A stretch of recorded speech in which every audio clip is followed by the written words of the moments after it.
Yo comencé a publicar libros en el año 97, en otro mundo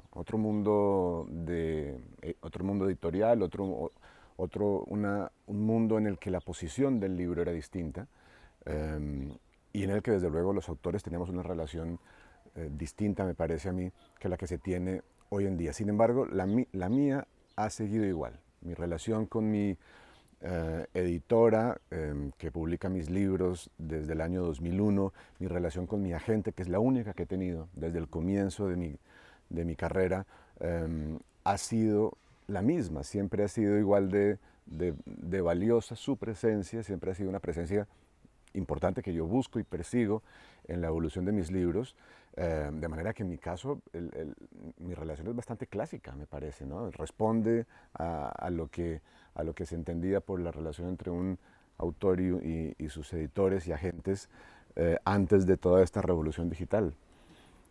No sé cómo ha sido.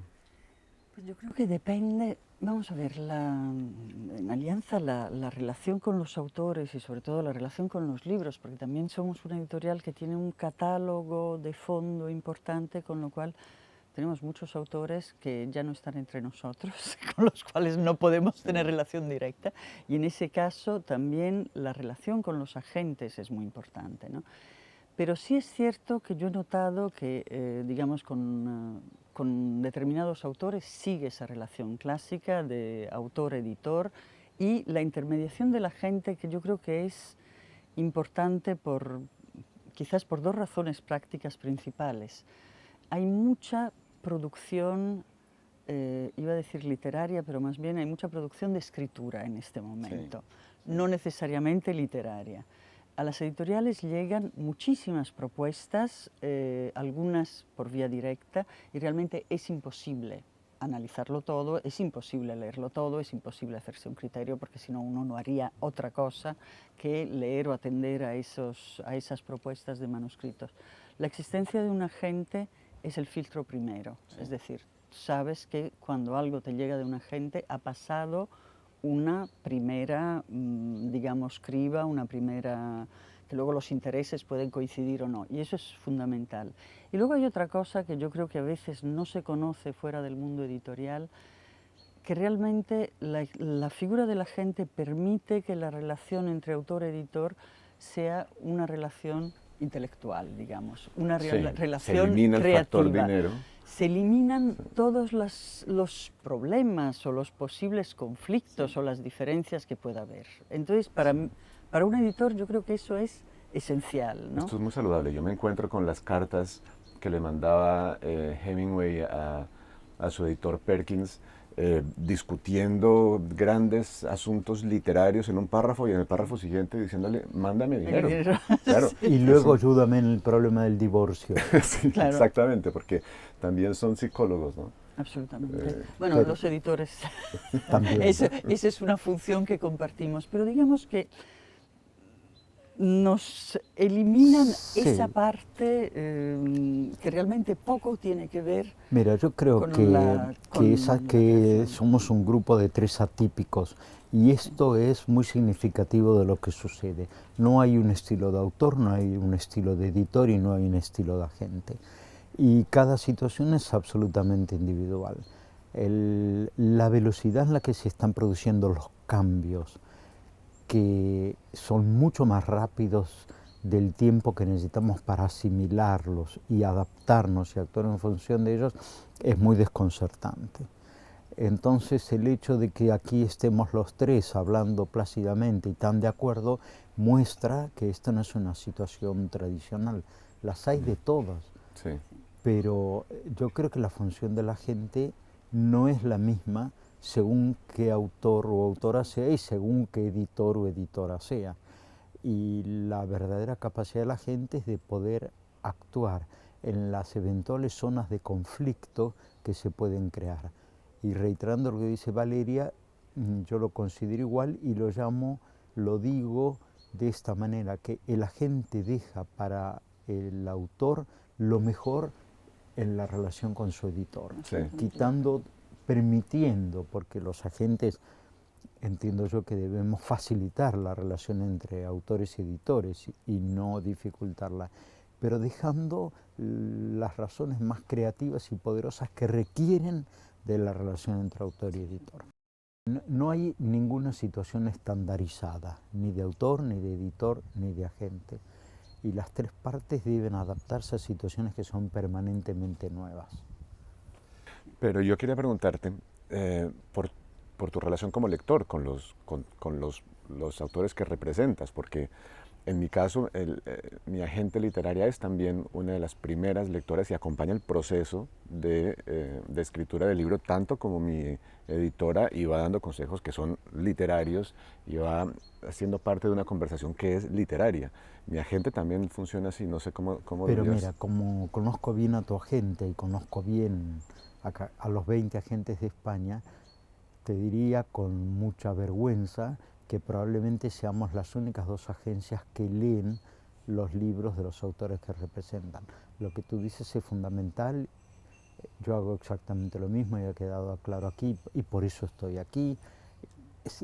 Cuando uno lee a un autor que representa, es decir, que defiende sus intereses, se produce un nivel de comunicación, de integración y de compromiso que es absolutamente excepcional.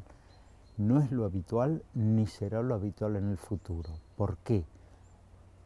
Y le dejo la palabra a Valeria. Sí, es que hay una cosa que sí está cambiando en este momento y yo creo que hay una... entre las personas que escriben se están creando unas expectativas con respecto al éxito, difusión de lo que escriben, que no se corresponden luego con la realidad editorial o con la realidad quizás del universo lector que tenemos en este país, ¿no? Y es la razón por la que muchas veces sí que es verdad que a las editoriales nos llegan autores que han prescindido de los agentes porque consideran que la gente no les ofrece todo lo que ellos consideran que pueden obtener de su escritura o de su texto. Sí. Es decir, una difusión mundial, unas ventas espectaculares, publicación en determinados sellos, traducciones de todo tipo, anticipos. Sí. Entonces, en ese momento hay muchos autores, escritores, personas que escriben que se desprenden del intermediario y van, bueno, en algunos casos directamente a la autoedición, porque realmente en este momento es muy fácil poner en circulación un texto, sí, para luego referirse a las editoriales, porque es verdad que hay muchos autores que se autoeditan, pero en realidad la meta última es aterrizar en una editorial y es un fenómeno que estamos viendo, es decir, un libro en papel.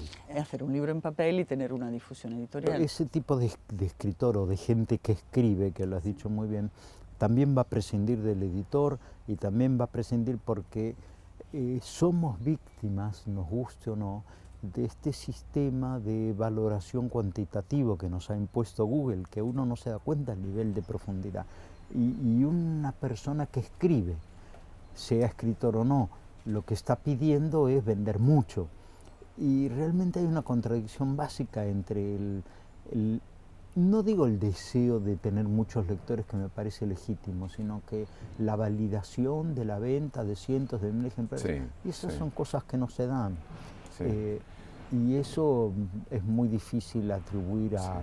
Son carreras que comienzan mal encaminadas. Cuando empiezas a escribir con el objetivo de llegar a un público amplio o de tener dinero o de buscar incluso un cierto prestigio mal entendido, yo creo que todo eso empieza mal. Y la comprobación es que termina mal. Claro, porque luego lo que son los grandes éxitos en términos de venta son imprevisibles. Sí, no son los que el autor y el editor y la gente han hecho el trabajo. Sí.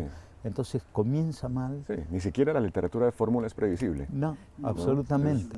Esa es una de las razones por las que, bueno, yo creo que en eso hay algunas editoriales como Alianza que tenemos un poco el privilegio de decir, puesto que nadie sabe cuáles son los libros que se van a vender, sí, vamos a publicar libros que nos gustan. Sí, sí. Porque es muy difícil en todo el trabajo de difusión de un libro, de ponerlo en comunicación con los lectores, defender algo en lo que no crees. O sea, luego el resultado puede ser el que sea, pero por lo menos, es decir... Lo que te gusta, sí. Luego está el tema, claro, la presencia del editor que también se tiende a eliminar. A mí me sorprende que exista el debate, pero llegan escritores que comienzan a preguntarme si no sería mejor saltarse la figura del editor tan molesta y que solo sirve para contradecirme y para sugerirme comas donde no quiero ponerlas.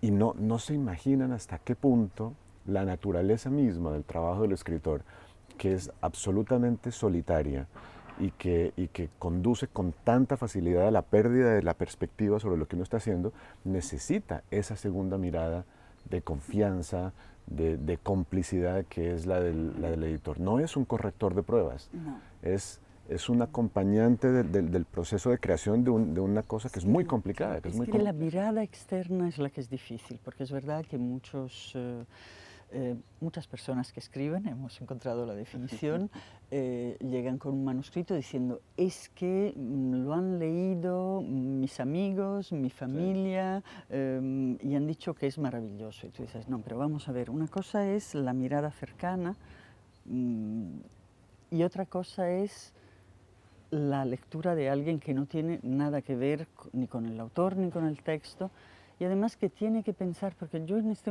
momento hay una cosa que me atormenta especialmente, y es la pregunta cada vez más acuciante de qué es lo que pueden querer leer las personas que ahora leen. Es decir, yo creo que ahí estamos también, sobre todo en la novela, yo noto que hay una brecha generacional importante, es decir, hay como si un tipo de literatura no está pasando a las generaciones que ahora empiezan a leer.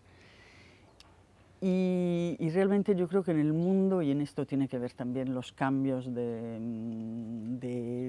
tiempos, el ocio, la dedicación tal, realmente cuáles son los libros que importan y que pueden decirle algo a los lectores de ahora, ¿no? Entonces se vuelve una cosa muy compleja. Yo no sé si tú como agente lo vives.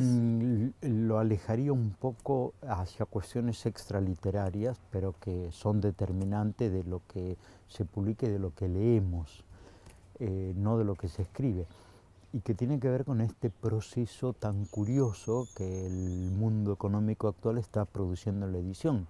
En este momento el 70% de los libros que se venden en castellano son producidos por 2 empresas, entre las que no estás tú, por suerte. Entonces, si pensamos en esas empresas donde trabaja gente como nosotros, con las mejores intenciones, pero con una tremenda presión, un editor tiene a su cargo 60, 80, 100 libros al año. Por lo tanto, casi no tiene posibilidad de tener relación con el autor. No es que no la quiera o no la debería tener, sino que no tiene posibilidades porque cada semana tiene que sacar 6 o 8 libros a producción. Entonces necesita a la gente como intermediario, como amortiguador de la relación con el autor se suele sentir muy frustrado. A mí me da la sensación que pese a la diferencia generacional entre nosotros, somos 3 personas de antes en el mundo de la edición. Sí. Que tú, estando en un gran grupo, tengas una editora con la que tienes un diálogo creativo, no es lo habitual. Era. Sí. Y eso dejará de serlo. Que tú como editora no tengas la tremenda presión comercial de un accionista que dice quiero el 15% anual, con lo cual sabes que hay cosas que no podrás publicar, bueno, no es lo habitual. Por eso digo que esto es atípico y no generalizable. Sí.